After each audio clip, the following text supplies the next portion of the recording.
আশুলিয়ায় মরদেহ পোড়ানো সহ 7 হত্যা মামলায় সাবেক এমপি সাইফুল ও ডিআইজি নুরুল সহ 6 জনের মৃত্যুদণ্ড, 7 জনের যাবজ্জীবন, বাকিদের বিভিন্ন মেয়াদে সাজা, রাজসাক্ষী খালাস।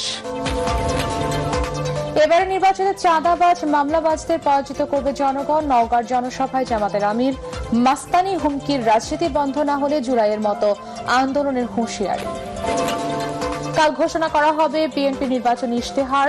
রোববার নয়াপল্টন কেন্দ্রীয় কার্যালয়ের সামনে সবশেষ নির্বাচনী জনসভায় বক্তব্য রাখবেন দলের প্রধান তারেক রহমান।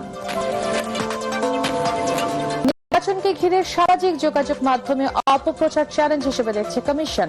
টান টান উত্তেজনায় রাজধানী সহ সারা দেশে চলছে প্রচার প্রচারণা।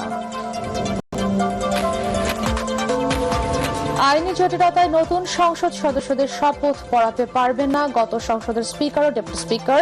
এ বিষয়ে দ্রুত সিদ্ধান্ত জানালেন আইন উপদেষ্টা।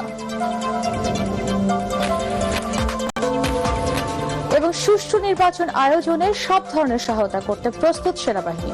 ব্রিফিং এ সেনা সদর। সামাজিক যোগাযোগ মাধ্যমে ছড়ানো অপপ্রচার ভোট আয়োজনে বড় হুমকি।